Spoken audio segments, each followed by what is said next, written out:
एक नगर का नियम था कि उस नगर का राजा, उस राज्य का राजा जब 75 वर्ष की आयु में प्रवेश करता था तो उस राजा की शाही सवारी निकाली जाती थी। बड़े धूमधाम से गाजे बाजे के साथ लोग नृत्य करते थे, महोत्सव मनाते थे, सब नाचते थे, लेकिन राजा रोता था। क्यों रोता था? इसलिए रोता था कि राजा की शाही सवारी निकलती थी, नगर का, राज्य का भ्रमण होता था और उसके बाद राज्य के किनारे एक नदी थी और नदी के उस पार घनघोर जंगल था। राजा की शाही सवारी निकालकर पूरे राज्य में घुमा करके नदी में ले जा करके नाव पर बिठा करके और जंगल में छोड़ दिया जाता था।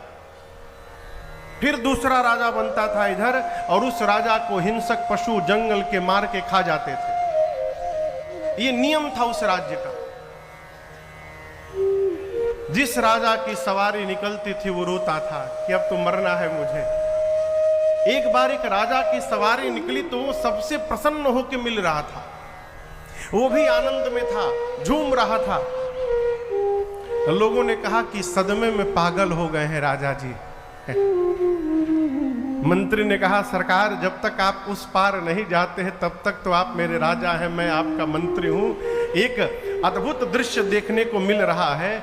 आपके पूर्ववर्ती जितने राजा हुए सब जाते समय रोते थे, आप हंस रहे हैं। उस राजा ने कहा कि देखो, मैं अपने पिछले राजाओं जैसा मूर्ख नहीं हूं। मैंने अपने राज्य काल में ही जो ऐश्वर्य यहां पर है, इससे अधिक ऐश्वर्यशाली महल जंगल में बनवा दिया है हमने।